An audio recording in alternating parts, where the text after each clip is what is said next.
Eu não sei vocês, mas até hoje o meu console favorito é o PS2, talvez porque eu passei boa parte da minha infância jogando nele. Mesmo com os consoles de hoje em dia, eu ainda sinto um enorme apego por ele. Parece que ele tem uma certa magia que desperta todos os melhores sentimentos em qualquer indivíduo que já o experimentou. Acho que boa parte disso se deve à sua incrível biblioteca, que é uma das maiores e melhores da história, principalmente porque na época não era comum os jogos serem lançados todo cagado e cheio de problemas.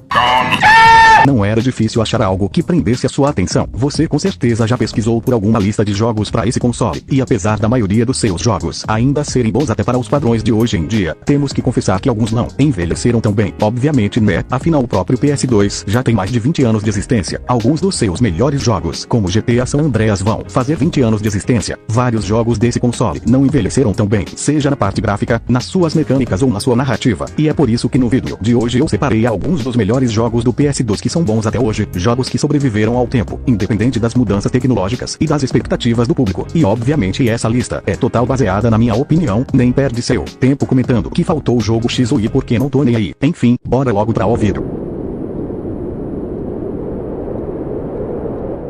Esse aqui ainda é considerado um clássico e muitos fãs ainda apreciam a sua atmosfera. Eu tentei jogar o primeiro jogo que foi lançado pro PS1 e apesar de gostar de vários aspectos, ele envelheceu muito mal, diferente desse, onde minha única crítica são os gráficos que não são tão bons hoje em dia. Mas se for assim a gente pode descartar quase toda a biblioteca do PS2, como eu falei agora há pouco. A sua atmosfera é uma das principais razões que torna esse jogo cativante. A sua combinação de névoa junto da arrepiante trilha sonora cria uma sensação única de suspense e medo. A narrativa é profunda e repleta de temas psicológicos e emocionais, que são entrelaçados com os seus excelentes personagens, principalmente o protagonista que é bem humano. É normal em jogos a gente sempre controlar um cara casca grossa e que na maioria das vezes transcende a sua força, já que é diferente, porque pense num cara lascado é o nosso protagonista. E falando em personagens, é impossível não citar o Cabeça de Pirâmide. Na moral mano, toda vez que eu vejo ele eu só me lembro de uma coisa.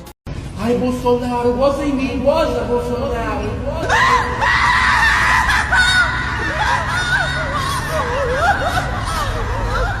Que porra é essa? Outros pontos que eu poderia citar é a sua abordagem psicológica que explora os medos e traumas dos personagens, e também os seus quebra-cabeças, mas isso eu deixo para você que for jogar, vale muito a pena.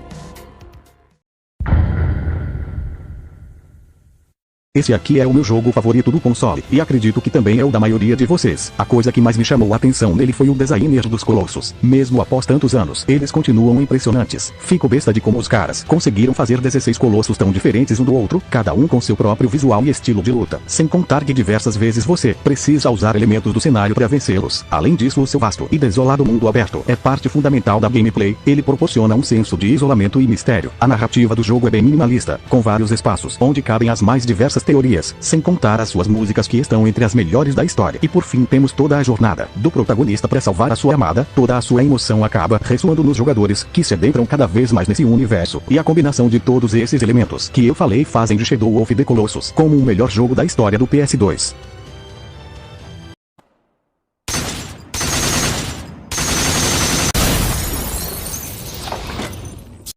Esse aqui é um dos jogos mais frenéticos do console. O Diabo Vai Chorar 3 tem o melhor e mais profundo sistema de combate do PS2. As mecânicas de combos e estilos de luta oferecem uma variedade de opções para os jogadores explorarem. A ampla seleção de armas e estilos de combate permite que os jogadores personalizem sua gameplay nas batalhas da forma que acharem mais confortável. Essa flexibilidade mantém o jogo interessante mesmo após anos de lançamento, sem contar que ele é conhecido por seu alto nível de desafio, o que o torna um jogo satisfatório para jogadores que buscam superar obstáculos difíceis. Os designers carismáticos dos personagens principais e dos inimigos conferem uma estética única ao jogo. Os demônios e chefes continuam sendo bem icônicos, e o jogo possui uma estética gótica e de ação que se mantém atraente do início ao fim. Colocando todas essas características na mesa, temos um dos melhores e mais clássicos games do console.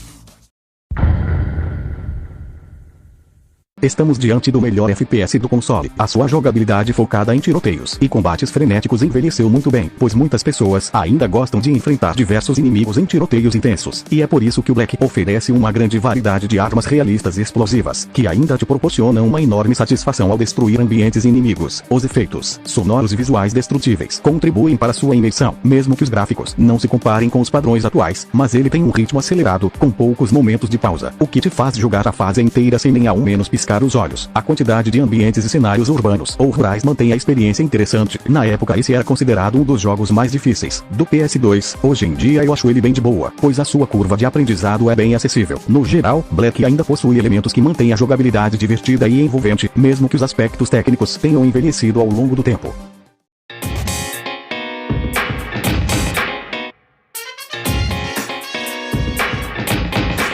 Como eu falei anteriormente em outro vídeo, pra mim esse jogo tem a melhor história do PS2, emocionalmente falando. A sua narrativa é muito bem construída, explorando temas como identidade e amizade. O jogo também se destaca por seus personagens memoráveis, cada um com suas próprias histórias e desenvolvimentos. A trilha sonora que mistura diversos estilos musicais é bem cativante e contribui para a atmosfera única do jogo. Visualmente ele apresenta uma estética de anime, mas com cenários um pouco realistas. O jogo se divide entre explorar a cidade, interagir com personagens locais e fortalecer laços sociais, pois eles influenciam diretamente nas habilidades de batalha de cada personagem. Além disso, você também entra em várias dungeons, onde enfrenta monstros e chefes, utilizando o poder de seus personas, que são essas manifestações das personalidades internas dos personagens. E embora a jogabilidade e os gráficos possam parecer um pouco datados, esse aqui continua sendo um dos meus jogos favoritos da vida. Ele também gerou várias versões expandidas e remakes, mostrando a influência que teve na indústria.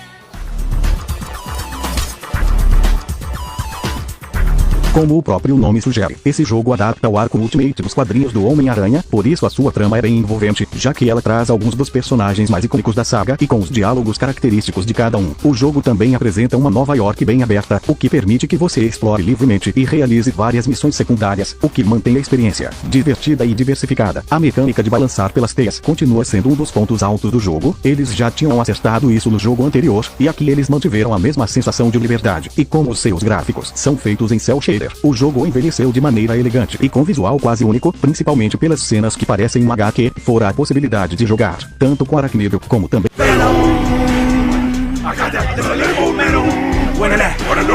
algumas pessoas preferem o Homem-Aranha 2 ao invés desse aqui. Eu acho que o Ultimate conseguiu envelhecer melhor, principalmente pela sua direção de arte.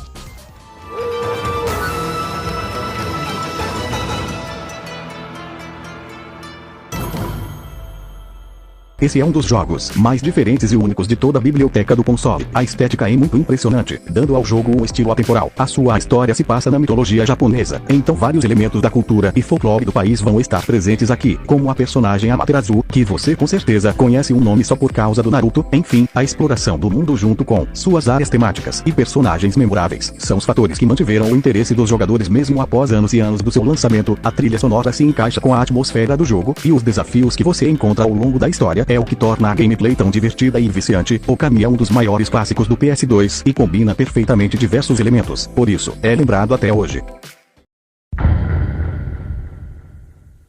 Um tempo atrás eu fiz um vídeo sobre jogos que eu tinha vergonha de nunca ter jogado. Dentre eles eu citei a franquia de God of War, mas recentemente eu zerei os dois jogos do PS2, e agora tô jogando os games de PSP, e desses dois aqui, pra mim o que melhor envelheceu foi o segundo jogo, tirando os seus gráficos e alguns pontos da jogabilidade, mas sem dúvidas a incrível história e a jornada de vingança do Clayton contra os deuses continuam bem cativante. Os seus níveis, que misturam elementos de ação, quebra-cabeças e exploração, são bem projetados. As batalhas contra chefes e inimigos ainda continuam bem emocionantes. A trilha sonora cai como uma luva na atmosfera do jogo, a dificuldade é bem balanceada e os combates são frenéticos. Esse provavelmente foi o primeiro jogo que você pensou ao clicar nesse vídeo, pois o seu valor nostálgico é muito forte. É um clássico quase eterno.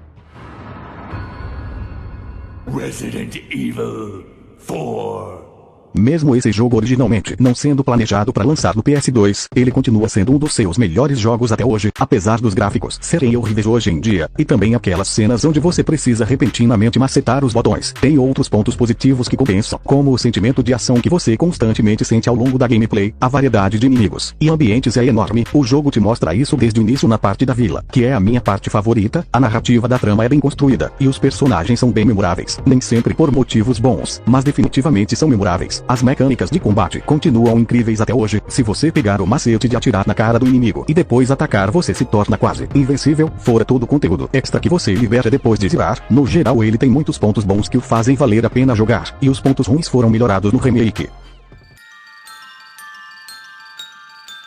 Um dos primeiros e melhores jogos que eu zerei na vida foi o Bully. Fiz 100% na sua versão nativa do PS2. Eu fiquei em dúvida sobre qual jogo da Rockstar colocar nessa lista. A maioria dos seus jogos do PS2 são melhores na versão de PC, mas o Bully consegue ser bom em qualquer plataforma. É um dos jogos mais aclamados da história. Com certeza a sua sequência iria para o mundo. As suas missões e atividades são bem variadas, seja dentro e fora da escola. Os diálogos e o humor remetem àquela antiga Rockstar que nunca vai voltar. O sistema de combate, apesar de ser simples, é bem eficaz e satisfatório. O seu protagonista é bem carismático, definitivamente um dos melhores que a empresa já criou, fora toda a sua personalização, podendo ir desde um moleque calvo até um nerd, entre outras combinações, mas a melhor parte com certeza é toda a abordagem escolar que esse jogo retrata. É quase impossível fazer algo assim nos dias de hoje, só nos resta apreciar todo o excelente trabalho que foi feito com esse jogo. Pois é galera, o vídeo foi esse, e se você gostou dele e quiser interagir diretamente comigo, ou com os inscritos do canal, entra no meu servidor do Discord, o link tá aí na descrição. Aproveita e comenta qualquer coisa só pra dar aquela força, enfim, deixa o like e se inscreve no canal se for novo. Mas é isso, até a próxima, falou!